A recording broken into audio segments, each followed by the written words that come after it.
I have the great pleasure to interview today Andrew Budson. He is an MD, professor of neurology at Boston University School of Medicine, and is a lecturer in neurology at Harvard Medical School.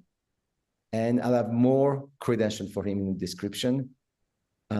He published a very interesting article in October 2022, Consciousness as a Memory System. It's absolutely amazing. It's really mind-blowing, and is gonna introduce new concept, a new explanation for consciousness. So welcome, Andrew, first of all. Oh, thank you. Thank you so much for having me today. Yeah, it's very, very fun to be able to dive together into that new concept. So let's start slow and maybe talk about what's normal about memory. If we have new concept about where memory is stored and what happens in pathology, what happens in Alzheimer or dementia, because I know it's your specialty. Sure, absolutely. And, maybe the way to start is to talk about, a memory for an event of your life. The first type of memory that happens, we call it sensory memory. When there's a sensory impression, either visual or auditory or both, or it could even be tactile or olfactory, if you're smelling something. And that's there for just somewhere between like half a second to 2 seconds, a little sensory input. And then the next thing that happens is it goes into our working memory. Our working memory is the part of the brain where we can take information, ideas, and while this is going on, and I'm thinking about you, I'm thinking about this little interview, my hippocampus is working as well. And the hippocampus is one of the key structures that will remember an event or an episode of my life. And we call that part of it episodic memory because it's remembering the event.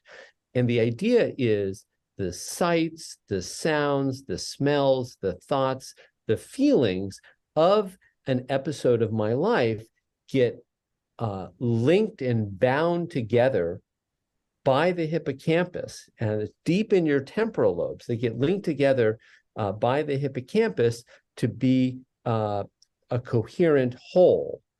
And then when I recall this memory later, what happens is that bound representation of the sight, sound, smells, thoughts, feelings becomes expanded back out to the other parts of the brain, and that allows me to retrieve the memory.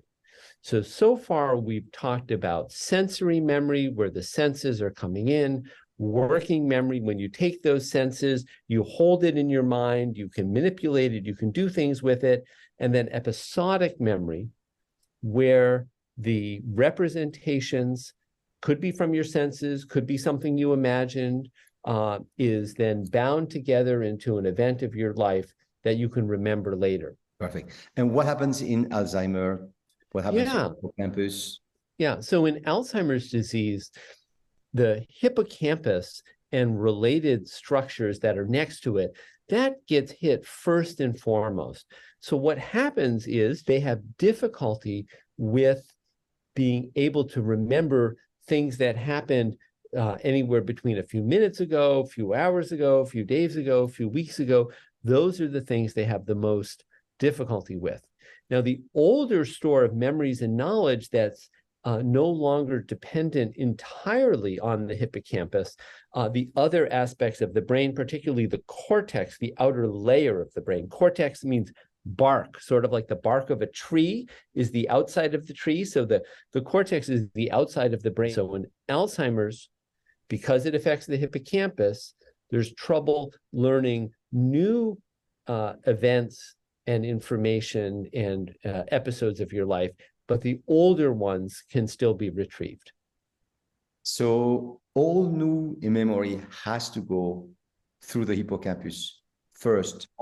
That's right. All new memory in terms of an episode of your life needs to go through the hippocampus. And We know that from individuals with Alzheimer's disease when they've progressed long enough that they can't form any new memories.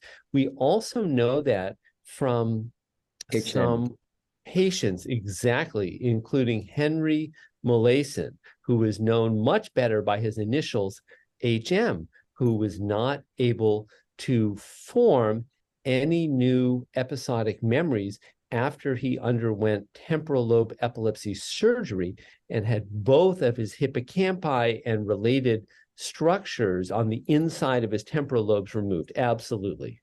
So this was an experimental surgery.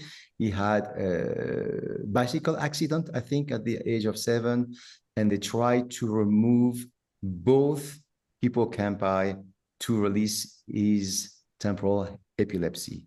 And tell us what happened when you don't have both hippocampi. Right. So he was never able to form a new memory. So he had trouble keeping track of even things like how old he was and other types of information. Really couldn't form new episodes of his life. But what was absolutely fascinating, and the work of Brenda Milner and then Sue Corkin afterwards, what they showed is that even though he was unable to form memories for new episodes of his life, he was able to form new procedural memories. And so what I mean by that is he could learn a task similar to tying your shoes or riding a bicycle with a normal ability. He could learn a new procedural task just like anybody who didn't have their hippocampi removed. And that was one of the first times that we knew that there was a difference between the conscious, explicit memory for episodes of our life and implicit, unconscious, procedural memories, that they were using different memory systems. So let's recap. Episodic memory, also called autobiographical memory, remembering events and episodes of life, hippocampus.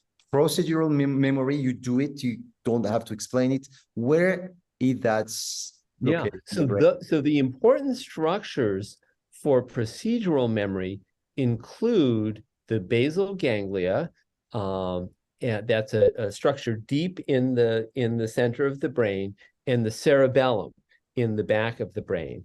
The basal ganglia are particularly important when you're learning a procedural memory, and the cerebellum, although probably important in many aspects, is particularly important when you're retrieving a procedural memory and doing the procedural memory task. Yes, perfect. So let's go into really the depths. So you found that consciousness appears after the perception of an event. Consciousness is too slow to participate in real-time event. So basically you found that consciousness is developed, some decisions are made unconsciously, then about half a second later, they become conscious. So the idea is consciousness developed as a memory system. There's a slight delay between consciousness and decisions made. Can you explain us how you came to that? Yes. So the findings were really findings that had been in the literature for years and years. In fact, some of the findings that our theory helps to explain, William James, writing in the 1890s, he had noticed these types of problems, that consciousness is often happening afterwards, or sometimes even in the wrong order. An example that's done experimentally is if I show you a red disk and I flash it on the screen for 20 milliseconds, you'll see a red disk. Even though it was flashed for 20 milliseconds, that's no problem. Your perceptual system can see it. If I flash a red disk for 20 milliseconds, followed by a green disk for 20 milliseconds, you don't see a red disk and then a green disk. You see the two of them fused together, which is a yellow disk. And why is that? And the example that everyone our age is familiar with is watching motion pictures. When we, it's a little different in motion pictures today, but when we grew up and went to the cinema, we would see motion pictures that were made up of film shown in fast frames. And our visual system is actually capable of seeing any one of those frames as still frames. And if we just saw it flashed for that amount of time, we would see it as a still frame. But when we see all the frames together, what happens is the later frames affect our perception of the earlier frames to create an interpolation of what happened between the two frames. And so we don't see flickering images. We see continuous, we actually see continuous motion. And so that is a sort of a startling example that we actually need these types of effects to just sort of see the world as we normally see it. So you're talking about unconscious process and when it comes to consciousness. Exactly. So what we realized is that, these sort of mysteries that had been around really for a long time, some of them for 20 years, some of them 50 years, some of them 100 years, as to why is it that, that these things that happen later can affect things that happen earlier. And then the other thing is we know it takes about half a second to perceive a visual image, okay?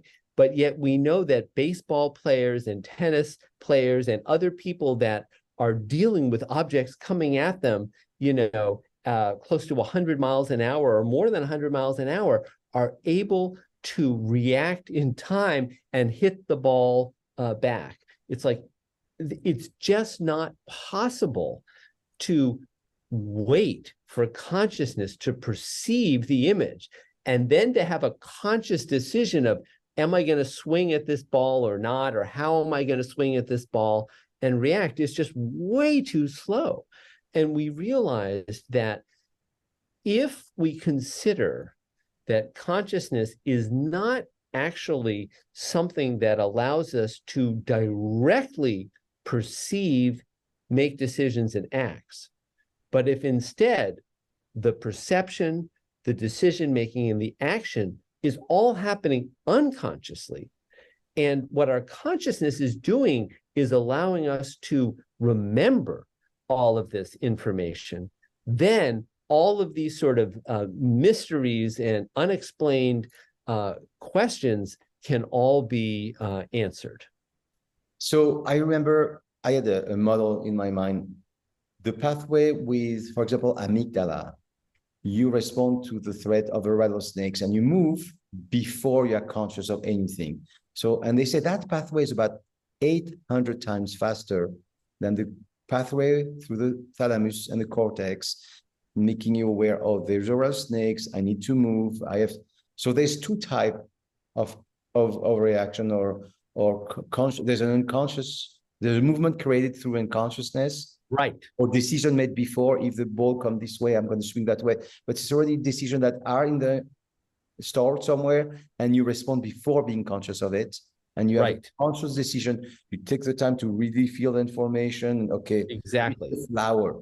Now I can detect, oh, that's a flower. It smells good. You take the time to really consciously live on information. You take some time. That has to go through the thalamus and the cortex. Yeah. So basically, like when you appreciate something, that's coffee. You have a lot of information coming. It's safe. We have a cup of coffee. It smells good, and all that take time to really live the moment. But if you have to react very fast, it doesn't go through consciousness. It goes through unconscious memory and decisions. Yes, exactly right. And so we really built off almost everything in the paper. We sort of built off other theories. I think we put it together in a novel way, but this whole idea that there's two different pathways for decisions and actions, system one and system two. This is in the words of Kahneman and Tversky, two psychologists that actually won the Nobel Prize for their work in economics, because it helped to explain, and that just as you're saying, there's this sort of unconscious, fast processing that a lot of our decisions and actions are based on. It's when we make decisions all the time without thinking. But then, just as you said, we absolutely can use our slow, conscious, deliberative, logical, rational decision-making systems anytime that we need that sort of degree of logical rigor to solve a problem or a puzzle that we're facing. So the first one that's unconscious could use any part of the cortex, an emotional context. This is a danger. This is wonderful. I remember when I grew up, any part of the cortex can be part of this unconscious decision, I assume. Well, not only can any part of the cortex, but other subcortical structures can also be involved. And I think a lot of the, certainly the cortex is involved in tons of unconscious processing, but the subcortical structures, I think, are also involved. I remember, for example, that the reticular alarm system is one of the oldest systems stimulating motor pathways. So moving in relation to having a sense of alarm and things like this. And now on the other side, to go through those awareness, conscious awareness, you need to go through the thalamus and then through the cortex also.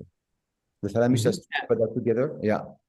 Yeah, no, absolutely. I think we don't understand precisely the role of the thalamus, but we know that most parts of the cortex, there's a relay in the thalamus, just as you're saying. And what part of the reticular activating system, just as you said, includes the intralaminar nuclei of the thalamus. And what we know is that if somebody has damage to these little tiny nuclei in the thalamus, they end up being unconscious. So we know that this is important, and we theorized in the paper, I think in just a single sentence, that these nuclei could be the hub or the switching mechanism to allow one for having different types of consciousness. Because that's one of the things that we talked about in the paper, is that we argue that there isn't like one part of the cortex that's conscious, like a little person or a seat of attention or a stage, and then other things are sort of shining upon it. The way we view it is that each sort of region of the cortex is autonomously conscious. It doesn't need a separate sort of module. It might be that the thalamus, parts of the thalamus, are the switching mechanisms that help to decide what's going to be conscious at certain times. So if an alarm bell goes off, then suddenly I'm going to be conscious of that. And if, I drink too much liquid and my bladder sends a signal, that, hey, I need to do something about this, then I'm going to be conscious of that. So there's some, I hypothesize, some subcortical structure that tells me what to be consciously aware of. So in the thalamus, you are thinking the central median nucleus mainly? Intralamina or the intramedullary lamina? I am not a thalamologist. I don't know that I can tell you exactly which part of it is, because I just don't know enough examples of it. There's 3 or 4, depending on, there's no officially recognized terminology for the thalamus. Every book has different names, but there's 3 or 4 nuclei in the intramedullary lamina, and the biggest one is the central median. And you probably read Lienas in New York, and talk about thalamo-cortical oscillation, going back and about 30, 40 times per second, 30, 40 hertz, 20 to 40 hertz. And that will reunify our perception, going from all part of the cortex, bring it back to the thalamus, and helping us see everything as a unified, perception. We don't hear different things coming from everywhere, or a pretty unified awareness. So that's what it was suggesting from this nucleus in the thalamus. Yeah, I think we don't talk about that in our paper, but I totally agree. I think that makes perfect sense that these oscillations really are the key to unified conscious awareness. I agree with you. The other part that they mentioned about this could be the insula. The insula receive, input from almost every part of the brain. They call it sometimes the seventh layer of the cortex, because 95% of the human cortex have 6 layers, but they call it sometimes the seventh layer, and will receive a lot of input for so many parts.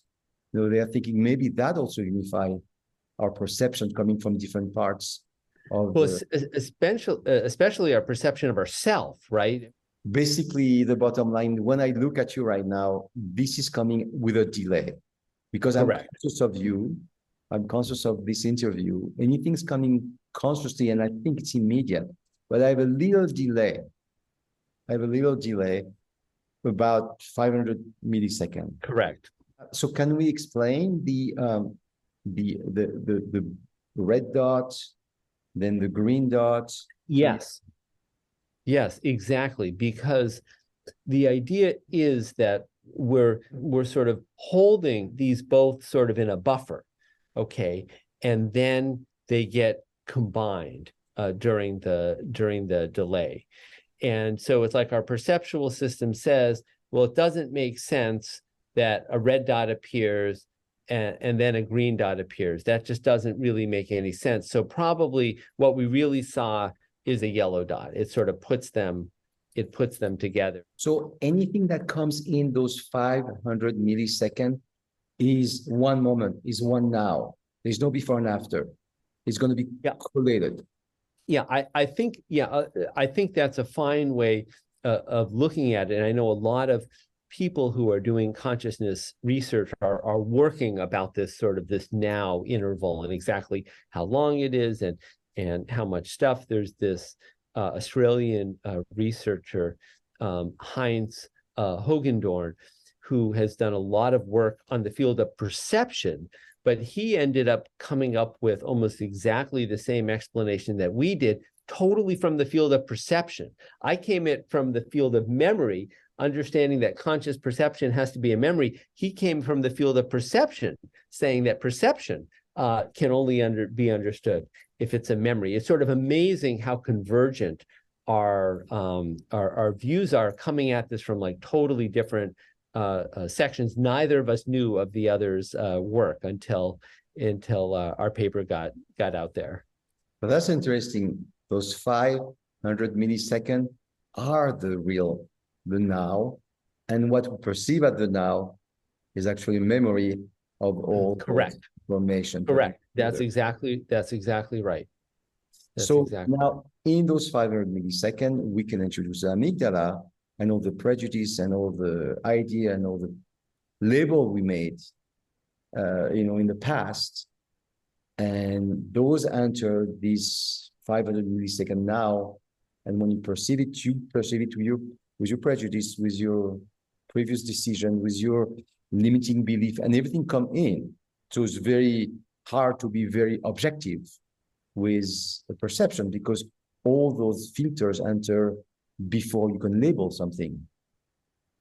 And it's a good point. I do think that we all have a lot of unconscious biases, and one of the things as we mentioned in the paper is that I think it's good for people to try to raise their consciousness of their unconscious biases, so that we can hopefully try and fight against those biases, because we all have them. I think to deny we have them is just not being honest with yourself, but it's good to become aware of them so we can sort of work to fight against them.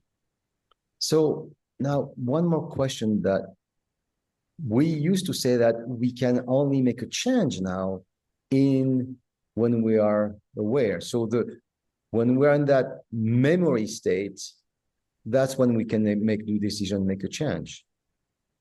Conscious change, slow path of consciousness, right? Right. No, I totally agree that in order to use our conscious logical processes, we need to be consciously aware of what's going on. And the other thing that, we might want to get into now is how not only do we argue in this paper that that the conscious perception is happening after the sensation, but we also argue that our conscious decisions and conscious actions are actually memories of our unconscious decisions and unconscious actions. For example, let's say that I have noticed that I have a tendency toward being rude or something like that, that I'm not polite and I let the door slam in people's faces and I may use curse words or something like that. So, that is sort of things that are going on mainly unconsciously. They're habits, that I'm not really thinking about. They're just sort of going on. But I can use my conscious, deliberative, logical, rational system 2 brain processes to say, I'm not happy with the way that I'm acting, and I want to change the way that I'm acting. So I'm going to pay more attention to my actions, to what I'm saying. When I open the door, make sure I'm holding it if somebody's coming in after me. And by becoming aware, that's like the first step. And then another step might be to, try and raise my consciousness when I'm in different situations. And basically what we argue in the paper is your conscious mind can totally make changes to your unconscious brain processes, but it takes work, it takes effort. You not only need to become aware of it, but you need to sort of set up strategies and techniques to help you make that change. So you want to be aware that you slam the door and you are rude. That's easy. You review the tapes. That's going to be a memory. You review the tape of all the episodic memory. But when you take the decision, I'm taking the decision now that I'm not going to slam the door anymore. When I'm conscious of my decision, it's already a memory. So the present moment, I am going to stop doing this, but you still do that in a memory time. Yeah, no, you're absolutely right. And the analogy that I like to put in here that helped me, and I think will help our listeners to understand this a little bit better, is this horse and rider analogy. So I view the brain as like a horse and rider together. And the horse is all the unconscious brain processes that are directly sensing, they are making decisions, the horse is making decisions, the horse is making actions. The rider is the system 2 conscious mind, okay? And so on the one hand, it's the horse that does the actual walking, that actually decides where you're going to go. You don't need to tell the horse how to walk across a rocky field. You don't need to tell the horse to jump over a small wall. The horse does all of this unconsciously. Now, if you want this horse to go from Carson City, Nevada to San Francisco, that horse is not going to get there on its own. It needs a rider to, indicate to the horse where to go. And so, I don't know the neural architecture of how that communication takes place. I readily admit that. That's something I hope other people will sort out. But there's no doubt that because they're both in the brain, that communication can take place. And so the horse communicates to the rider communicates to the horse where it wants to go. And the horse will usually comply and start moving in that direction. Although sometimes it doesn't, right? Sometimes the horse is like, I don't want to go that way. It looks much too steep. It looks like way too much work. And what I would say is this is what happens to all of us when we know what the right thing to do is, but we don't feel like doing the right thing. We don't always listen to our conscious self. And I actually think that the most common example that most people have, is like, eating, like trying to diet. I mean, not everybody tries to diet, but many people try and diet. So it's sort of a good example. And it's like, you know that you shouldn't eat the entire thing of cookies, or you shouldn't have one more mouthful of whatever it is, but you often still do, right? Why is that? Because the horse was hungry. That's why, right? So the horse, your unconscious brain, it's dictating those processes. And I think, dieting is sort of one example that to me seems obvious in retrospect of the fact that we don't have direct conscious control of our decisions and our actions. If we all had direct conscious control of our decisions and actions, you just have to decide, I'm going to diet, and you could diet. You would just decide, I'm going to exercise every day, and you'd exercise. You would just decide, I'm going to stop smoking, and you stop smoking, right? And this is why we argue in the paper, and I should say, we were not the first to argue this. We're just the first to sort of explain why this is the case. Like, why don't we have direct conscious control? The answer is because our consciousness is actually a memory.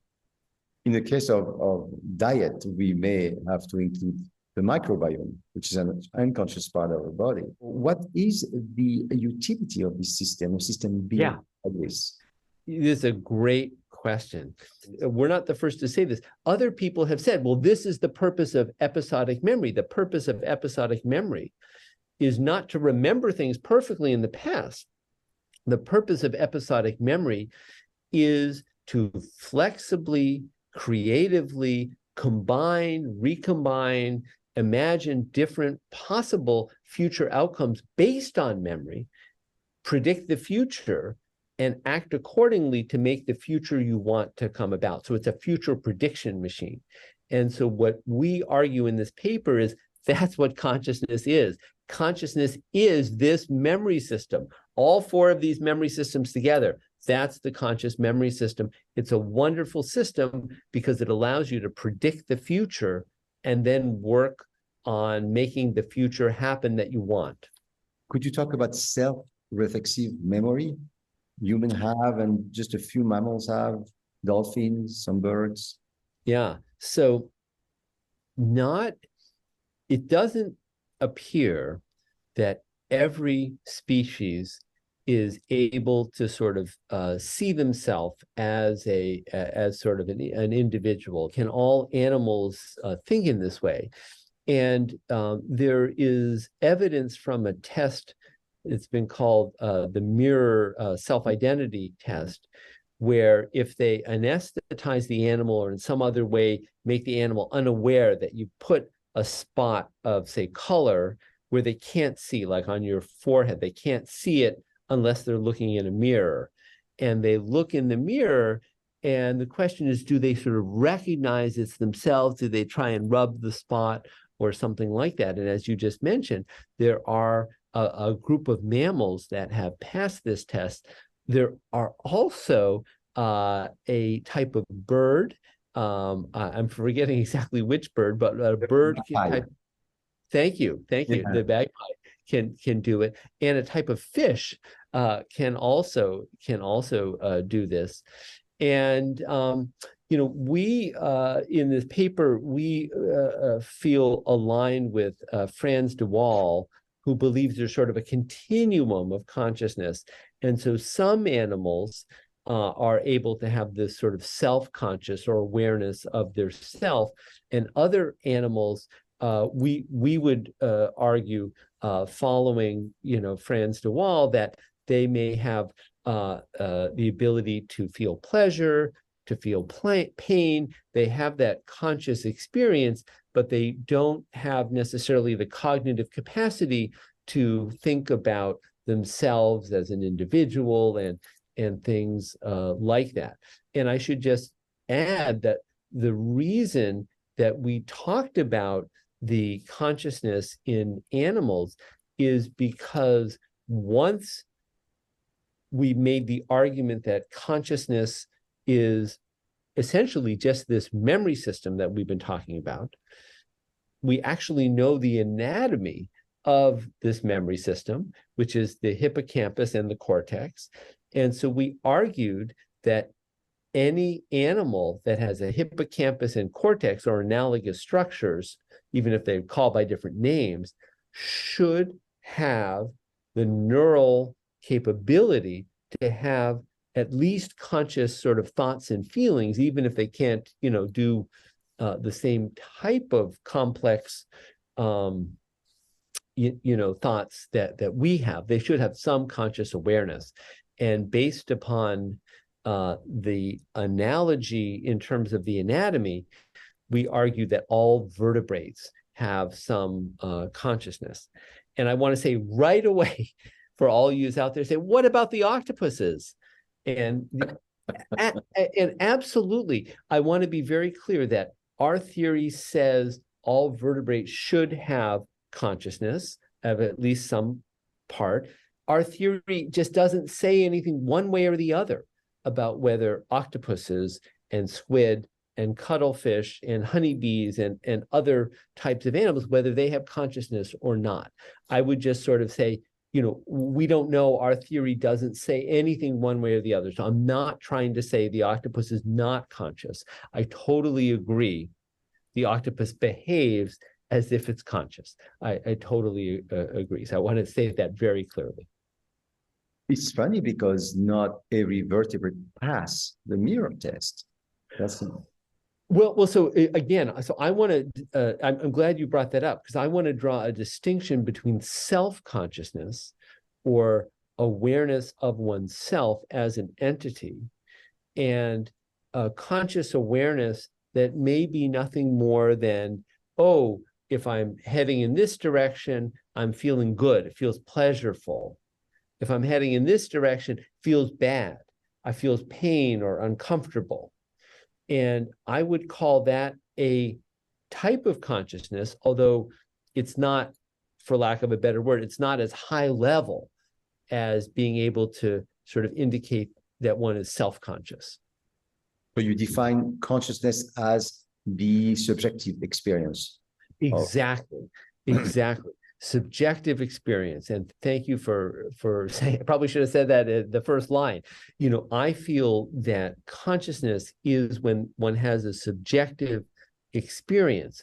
It can be pleasure, can be pain, can be a sight or a sound or a smell, something that has a personal subjective experience that I'm having. It's difficult to talk about subjective experience and make it an objective scientific insanity. So consciousness is one of the rare subject of experience that we have to define something subjective and try to make some experiments with it, right? Yeah, no, and we are trying to do that in our lab. We're actually we're going to try to have people describe a conscious experience. We're going to analyze the words that they use and see if we can correlate that subjective experience with changes in their brain, both the changes in the brain that individuals that have brain diseases have, and the changes in the brain that we observe with functional imaging, like functional MRI scans. When you know a vertebrate have hippocampus and surrounding structures and the cortex, that tells you that they have a subjective experience, or they just tell you they have a memory? What I would say is what we argued in the paper is they have the neural architecture required for memory, because this is what's required for episodic memory and other forms of memory, is that you have a hippocampus and a cortex. And we argued that consciousness is nothing more than explicit memory. And so we would say that any vertebrate has the neural architecture required for this type of memory. And because we're saying consciousness is the same thing as this type of memory, any vertebrate has the neural architecture for the subjective experience of consciousness. Now, we haven't proven that, and I want to be very clear, we haven't proven that. I do not do animal research. I'm hoping that some of my scientific colleagues that do animal research might take a look at this and see if they think this makes sense or if they think I'm completely nuts. It's one of the lines you may have seen in the paper is that, I don't claim that every sort of hypothesis and logical conclusion like this that we drew is necessarily correct. I think it's possible that we'll be wrong about one or a number of these things, but I do think that this theory can very easily and simply and parsimoniously explain all these mysteries of consciousness that have been going on for more than 100 years. And I therefore thought, and my co-authors agreed, that it was worth getting this theory out there, so that, we can do experiments to try and prove or disprove it. Other researchers can do experiments to prove or disprove it. But we think it makes sense. Now, something really unusual. You probably have learned a lot about the memory of the slime mold. These green molds. No, I don't think I do. Why don't you tell me about the memory of the slime mold? This mold has no nervous system, obviously. And I think they used it in experiment 20, 30 years ago, and they stopped using it. And they reuse it because they realized that this very quote unquote primitive animal has a memory and goes through the labyrinth. They put some oats, I think because he liked the oats, and he spread like the nervous system in embryo spreading, trying to connect. And when you put it in the labyrinth, he gets some pathways, and he's going to remember the most direct pathway every time after that. He has some type of memory without any type of nervous system. Yeah, that's absolutely fascinating. I mean, so, it's probably worth just emphasizing that, there are absolutely unconscious memory systems. So we talked about procedural memory being one of them, right? Driving a standard transmission car, tying your shoelaces, other types of habits that you have often is through procedural memory. There's also memory that's called conditioning. This is when you have a physiologic, or if it's classical conditioning, there's a physiologic reaction to a stimulus. The most famous case is that of Pavlov's dog. So procedural memory, conditioning, those do not need conscious awareness for the learning to take place. And so the fact that a slime mold can learn doesn't mean it's conscious. It can be learning with one of these unconscious techniques, and it's because it's a slime mold, and as you point out, has no nervous system. It's probably learning in some other way. It's probably not procedural memory. It's probably not conditioning. It's some slime mold way.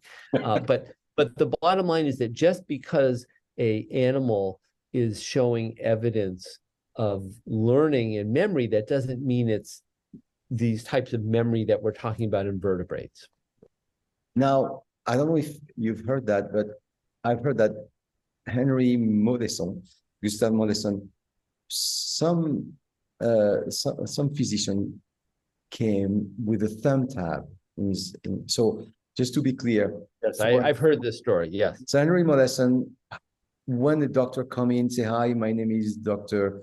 Budson, and then he leaves, and 5, 7 minutes, 10 minutes, he come back and says hi, and this patient, Henry, would not remember that this doctor came 10 minutes earlier, right? But he came with a thumb tie in his hand and heard him when he shook his hand.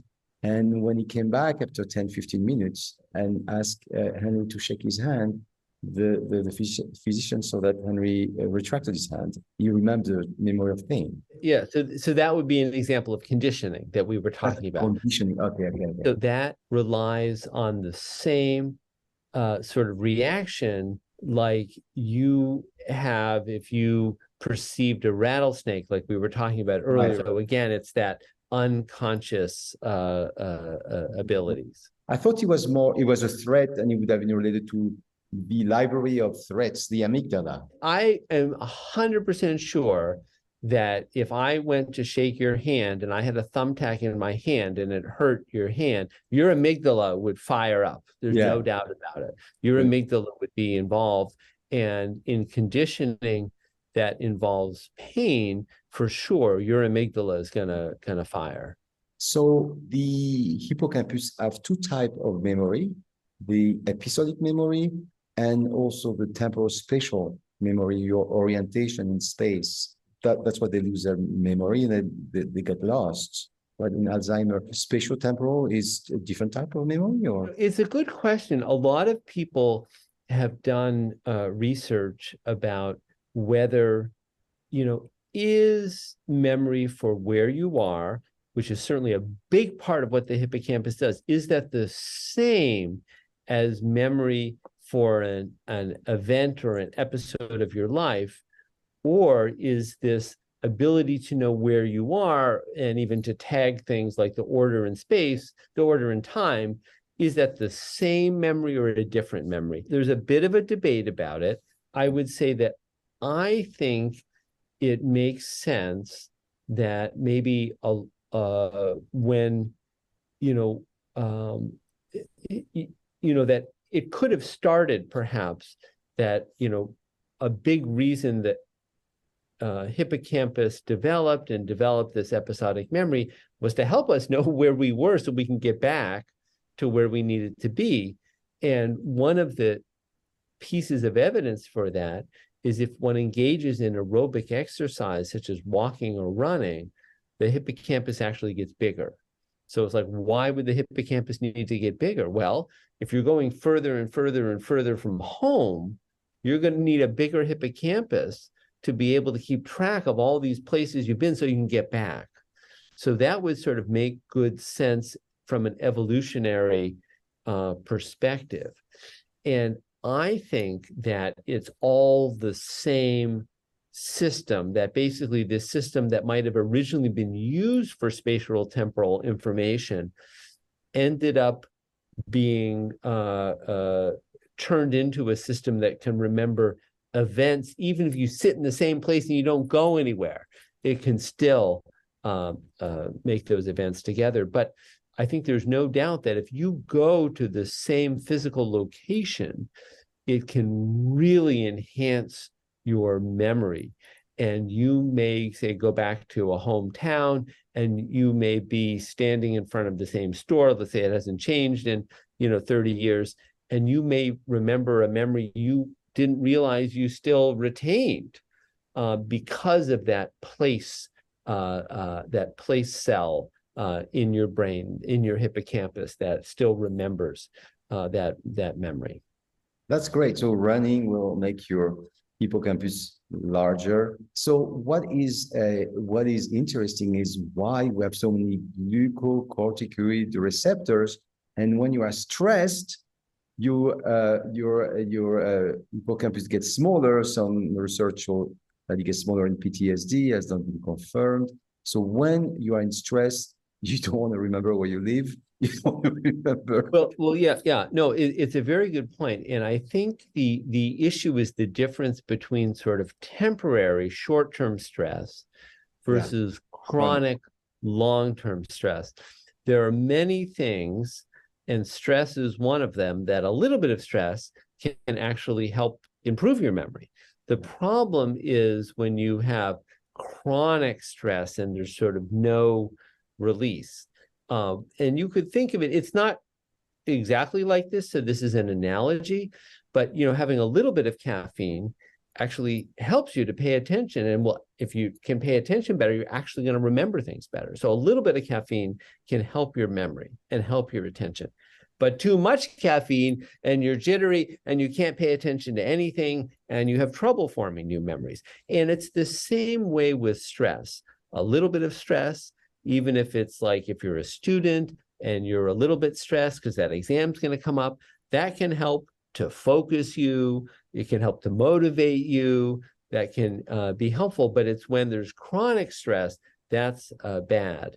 And, in a fight or flight situation, you're faced with a tiger or something like that. The idea is you need to focus on what's going on here and now. You don't need to, remember something that happened, sort of a long time ago or something like that. You need to focus on what's going on now and problem solve and, sort out the situation.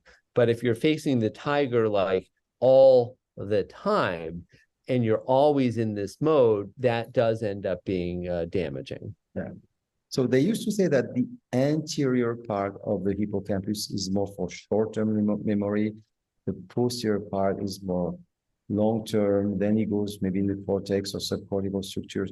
Can you talk about the left, right hippocampus? So you know what? There are people that do research on the front versus the back of the hippocampus. I'm not sure it's as easy to explain as you were mentioning, but I can talk about the left versus right. So let me talk about what I know about. So the left hippocampus is, number one, it pays more attention to verbal information and linguistic information. And the right hippocampus pays more attention to nonverbal, non-linguistic information. I also like the distinction made by Stephen Koslin, who was a researcher at Harvard. I think he's at a couple different places now, but he came up with this theory that the left hemisphere, including the left hippocampus, is involved with categorical decisions like left, right, up, down, top, bottom, and the right hemisphere, the right hippocampus is more coordinate decisions like this object is, 3 centimeters away from that object, instead of like the left hemisphere is saying this is bigger, this is smaller, the right hemisphere is saying, this is, 2 centimeters big, this one is 5 centimeters big, so they're sort of doing different types of processing. You have to code a memory, you have to store a memory, and you have to retrieve a memory. So that's may not happen in the same place. Coding of a memory would be in the hippocampus. Storage, then we don't know. So the way we sort of think about it is when you have an episode of your life, such as, doing this interview together. So there's sights and sounds, and if I'm, sipping coffee, there's smells and tastes. And all of this information is represented in different cortical areas. And these cortical areas are linked to the hippocampus. And the event becomes bound together by the hippocampus into one thing. It becomes bound together into a memory.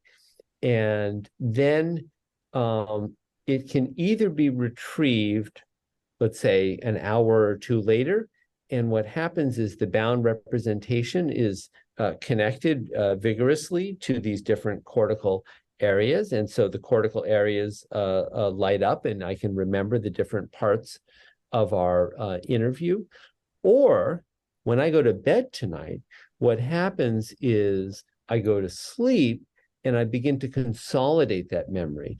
And when the memory is being consolidated, what happens during non-REM sleep, the memory is replayed at a faster speed, and the different regions of the cortex become bound directly together through cortical links. And once that happens, you could actually remove my hippocampus and I could still tell you about the interview. Now, there's a little debate about whether my telling about the interview would be as vivid and lifelike without my hippocampus as with my hippocampus.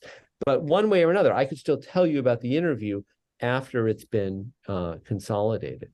And then when I retrieve the memory, what's actually very interesting is all the different pieces need to get sort of reassembled from the engram or the memory blueprint.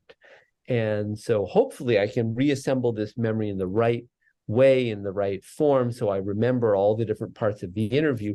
But sometimes, I might forget a little piece of the interview, like that part I didn't quite get back into my model. Maybe I put things in the wrong order. I don't remember the order of what we spoke about first and what we spoke about second.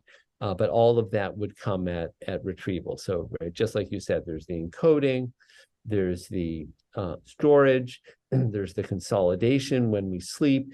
And in addition to it being replayed during non-REM sleep to keep the form of it, the other really cool thing is during REM sleep, we actually link together our recent memories that happened, over the last couple of days or weeks to all the other memories and all the other knowledge that we have in the brain. And many of us, including me, believe that our dreams are simply us being aware of this consolidation process. And when we're having in REM sleep, REM dreams, and the fact that they're crazy and fantastic, it's actually related to all these linkages going on. Wow, it's amazing. If we go a bit smaller, more microscopic, so dentate gyrus compared to the rest of the hippocampus, if there's different functions, and even smaller, on the microscopic level, do we, a memory is a different type of synapse or different type of chemical reactions, or where are we with that? Yeah. So, as a cognitive behavioral neurologist who does experimental psychology and cognitive neuroscience research, I want to first have a disclaimer that this is not the cellular level is not my area of expertise. But I can still answer that, in general, that when a new memory is formed, there's a firing of one brain cell, fires, and it connects to another brain cell by a neurotransmitter going across a synapse.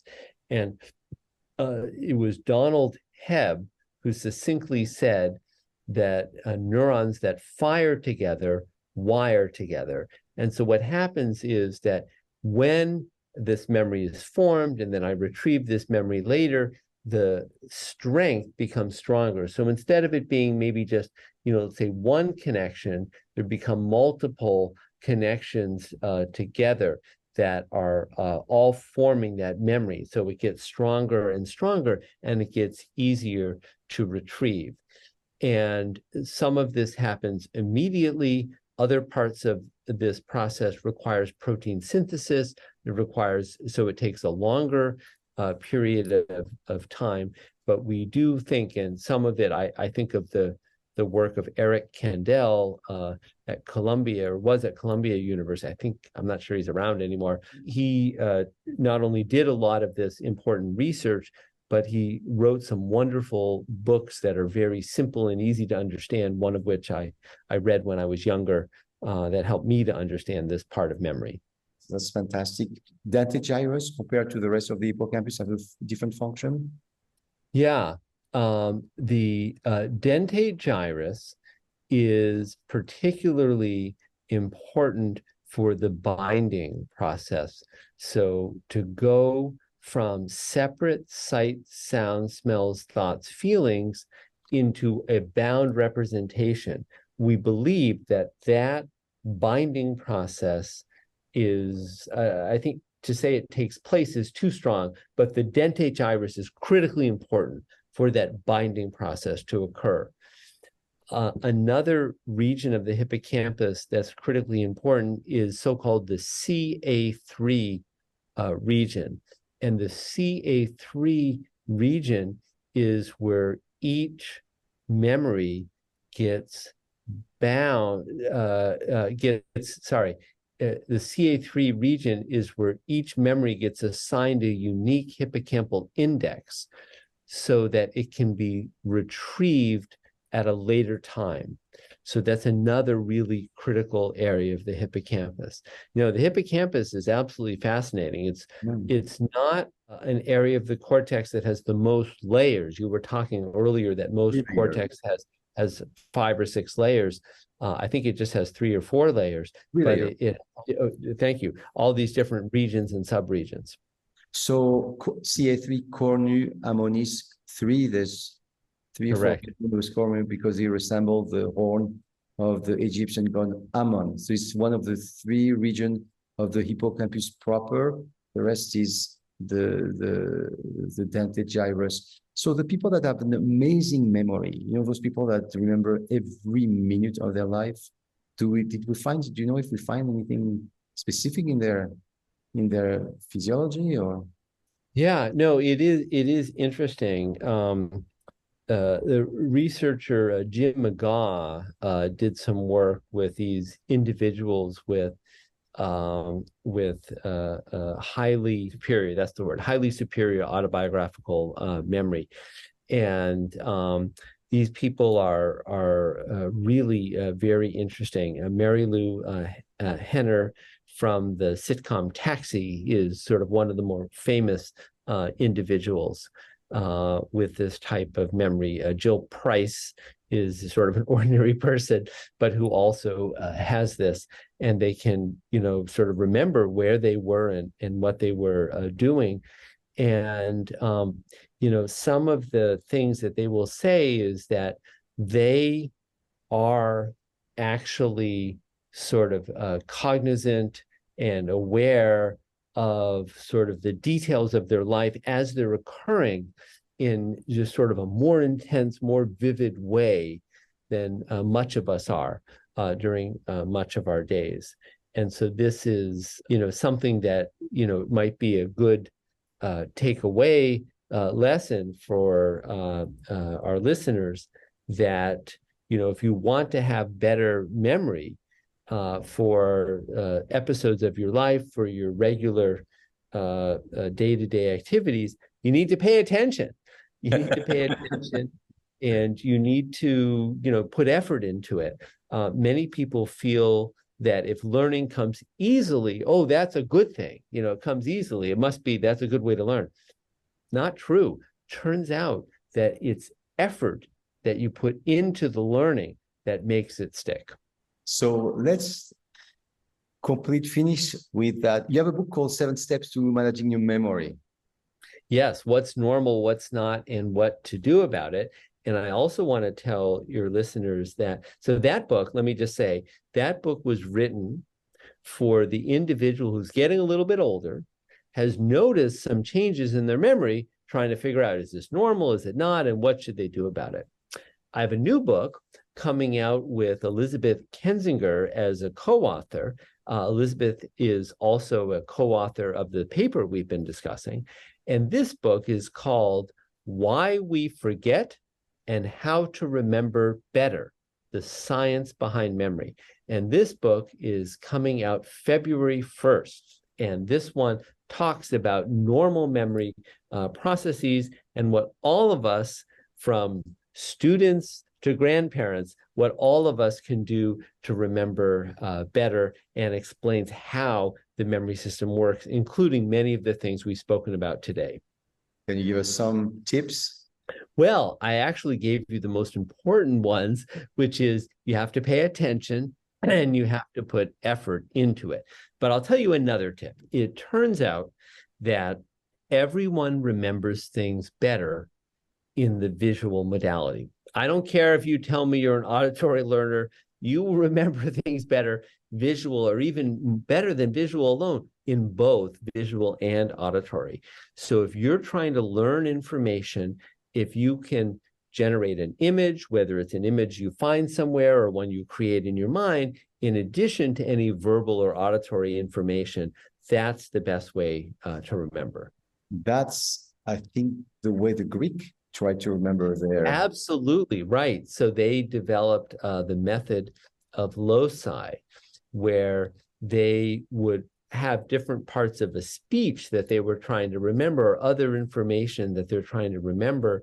They would put a different part of that in each room of their house, and even in each sort of sub-region. So if your living room has a couple of chairs, a sofa, a sideboard, you know, a lamp, a plant, you can imagine putting like a different grocery item on each part.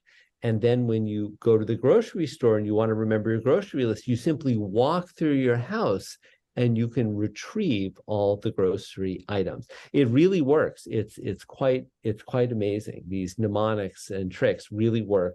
And we talk about how to do that in the book. We talk about how to remember names in the book, all sorts of tricks and techniques like that. And we base it on helping you understand how your memory system works. And once you can understand how it works, how to help it falls out very easily. It's easy to understand how things can be, how you can help your memory if you understand how your memory works. Perfect, Andrew. I can't wait to read the book. Thank you so much for this interview. It's going to be a great memory for me. It was a great pleasure. Wonderful. Yes, and maybe we'll do it again after your book is out. I want to thank you again for having me. Pleasure, Andrew.